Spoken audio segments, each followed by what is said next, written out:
bande dessinée en dehors de la Terre. Je vais vous partager 3 nouvelles BD, ou plutôt 3 nouvelles séries de BD.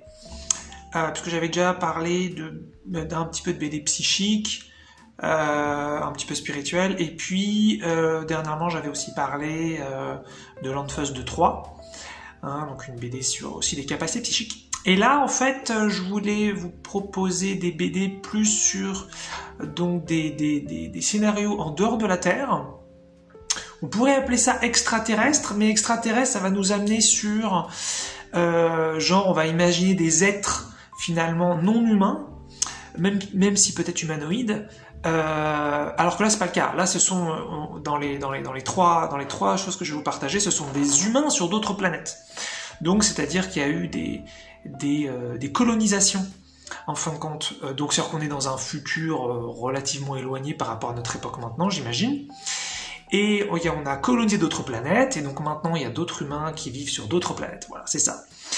Et pourquoi je voulais parler de ça? Parce que en fait, je m'en étais pas forcément trop rendu compte, mais comme je récupère ce que je suis, je sens vraiment que je viens pas d'ici. Il y a beaucoup de gens d'ailleurs qui ressentent ça.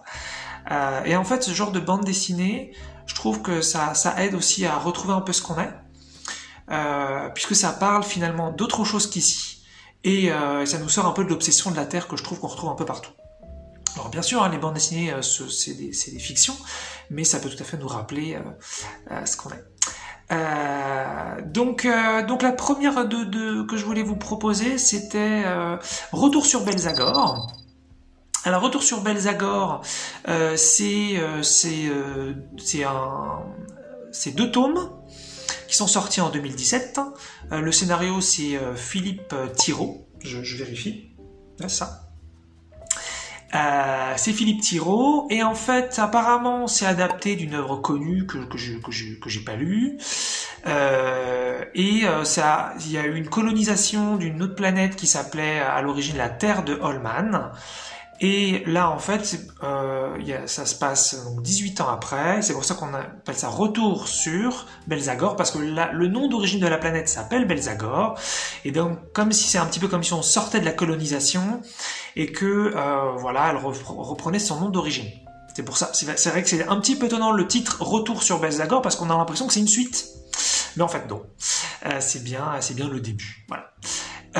Donc ça se passe sur une planète que la Terre, comme je l'ai dit, et en fait ce qui est très très sympa dans cette série de BD, c'est que il y a donc quand vous êtes aussi sur des bandes dessinées avec d'autres planètes, ce qui est aussi très touchant, je trouve, on est vraiment en contact avec plus ce qu'on est, c'est qu'il y a toujours une faune très différente, des plantes très différentes, des cultures très différentes, et donc vraiment ça nous fait vraiment voyager vers autre chose. Ça j'aime beaucoup. Et là on va avoir donc deux espèces intelligentes en plus des humains qui sont sur Belzagor. C'est les Nils-d'Aurore et les Sully-d'Aurore. Les Nils-d'Aurore c'est des quadrupèdes, et les Sully-d'Aurore c'est des bipèdes.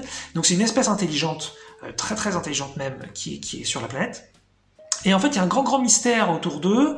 Apparemment, ils feraient des rituels cachés avec une substance spirituelle, une substance qui est extraite d'un gros type de serpent qu'on retrouve sur la planète. Donc on prend son venin, et quand on le boit, ça fait un petit peu comme le LSD ou l'ayahuasca. Nous sur Terre, on va vivre des trucs de fou, et donc il y a des rituels autour de ça qui sont avec ces 2 espèces intelligentes, et on comprend pas trop ce qui se passe et ce qu'ils font avec. Et donc ça va être un petit peu ça. En fait, cette série Retour sur Belzagor, on va aller découvrir ce mystère, et puis découvrir donc ces espèces intelligentes. Voilà.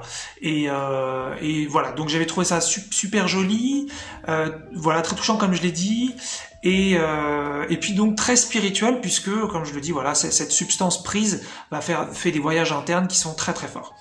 Donc je vous la recommande. Il y a beaucoup d'aventures et beaucoup de beauté. Sinon, il y a une suite à Retour sur Belzagor que je n'ai pas encore lu, mais qui est sortie entre 2022 et 2023. C'est Les Enfants de Belzagor. Donc pareil, c'est un cycle en 2 tomes. Donc je sais pas ce que ça vaut, mais j'imagine que ça doit être très très très bien. J'ai le 1 en stock que j'ai que j'ai pas encore lu. Donc si ça vous a plu, Retour sur Belzagor, je pense que Les Enfants de Belzagor, ce sera très bien. Voilà, je voulais quand même le dire. En revanche, c'est pas le même scénariste. Qu'est-ce que j'ai écrit déjà? Ces deux scénaristes, c'est Bruno Le Signe et Sam Timel qui ont fait Les Enfants de Belzagor. Donc, ce sera peut-être un peu différent sur la façon de voir la chose.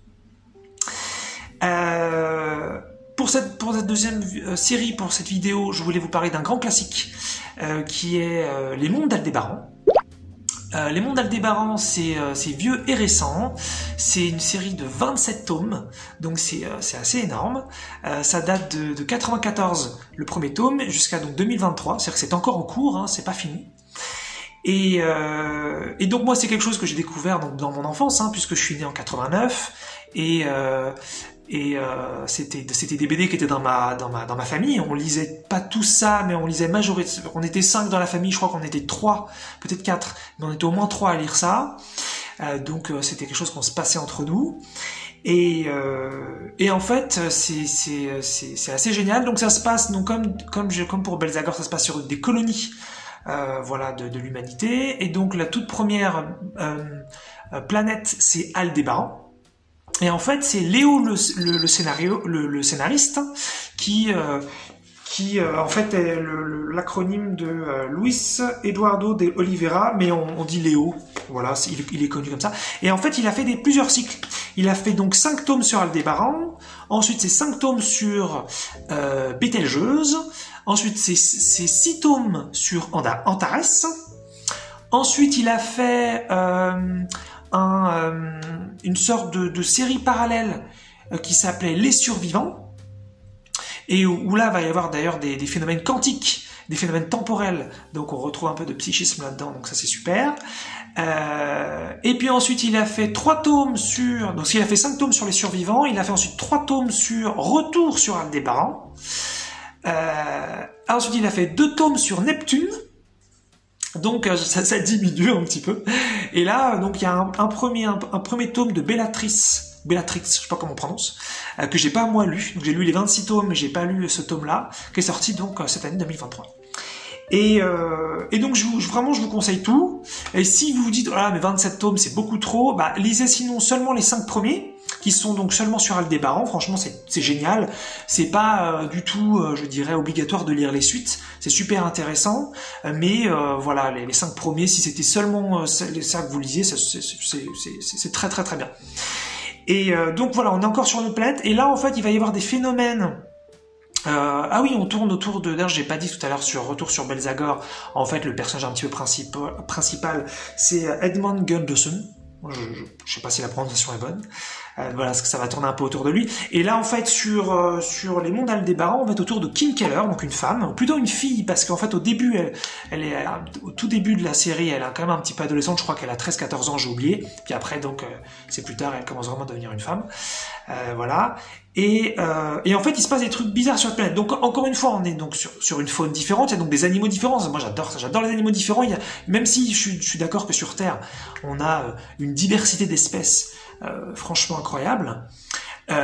Donc, ça sert à rien d'aller chercher de la fiction pour trouver des choses différentes. Je veux dire, il y a tellement de choses, même dans les abysses de notre planète. Il y a plein d'animaux qu'on n'a pas découverts. Et même encore dans les jungles, il y en a plein qu'on connaît pas. Mais il y a comme, voilà, je pense que je viens d'une autre planète où, au minimum, ou alors que je viens d'une autre dimension, c'est vrai que voir des animaux qui sont donc fictifs, ça me fait toucher à une énergie différente et ça me fait vraiment quelque chose. Donc j'aime vraiment ça, je me répète.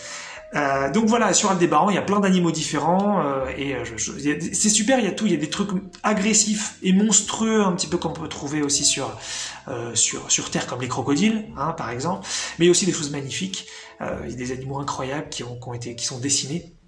Et là, ne serait-ce que pour ça, je vous conseille vraiment de lire ça. Et donc, il va y avoir des choses bizarres. En fait, dès la première BD, il y a des phénomènes paranormaux. Par exemple, d'ailleurs, on le voit sur la toute première BD, pour pas que je vous spoil. Donc, la mer se cristallise. C'est l'image de la toute première BD du cycle. Et on ne sait pas pourquoi l'océan ou la mer s'est cristallisé. Et puis en plus, c'est des phénomènes bizarres parce que c'est une cristallisation temporaire. C'est-à-dire qu'on peut tout à fait marcher dessus, mais après un certain temps, pouf, ça s'arrête et ça redevient liquide. Il y a aussi des monuments, des structures, des constructions qui apparaissent en pleine mer, hyper bien foutues. c'est comme si c'était de l'eau qui s'était solidifiée, et personne ne comprend pourquoi. Et puis après, ça disparaît, ça redevient de l'eau, et donc l'eau solidifiée redevenue liquide retombe, et ça redevient de la mer. Et il se passe plein de trucs bizarres. Et donc on va découvrir donc d'autres personnages, et je vais pas trop vous raconter, mais c'est génial, ça va très très loin, ça touche donc aux capacités psychiques un peu, faut pas que je vous en dise plus, mais voilà, donc il y a beaucoup d'aventures, et voilà, c'est vraiment un grand classique si vous connaissiez pas, c'est vraiment quelque chose que je vous conseille. Je vérifie si je vous ai dit un peu ce que je voulais vous dire.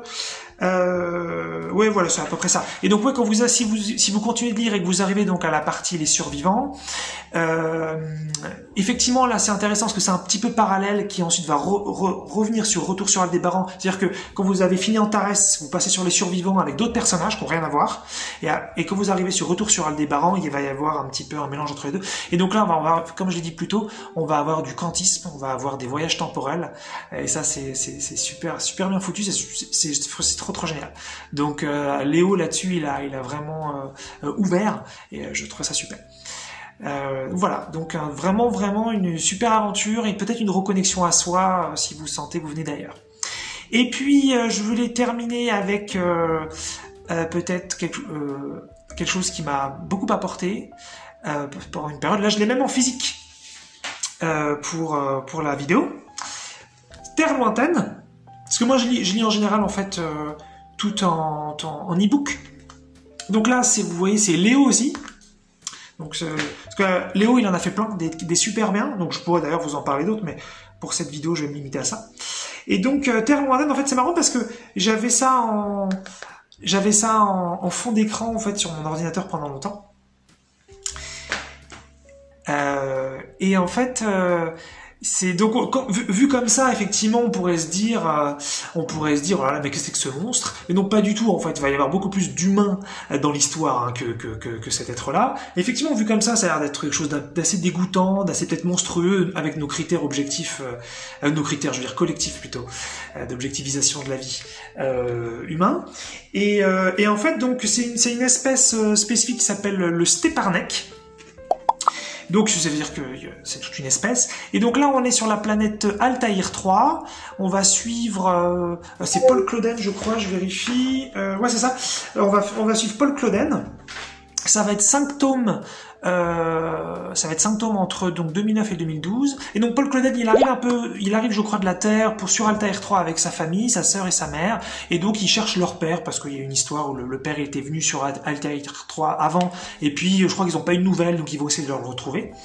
Et en fait, c'est comme si peut-être, je crois que c'est une nouvelle colonie, donc c'est un peu Far West, il peut y avoir des choses assez dangereuses, et donc ils vont partir un petit peu à l'aventure. Et pour ça, en fait, ils font appel au Steparnek, parce qu'en fait, c'est un être très très intelligent et très puissant et qui a une énorme carapace, qui est bien sûr qui est doué de la parole.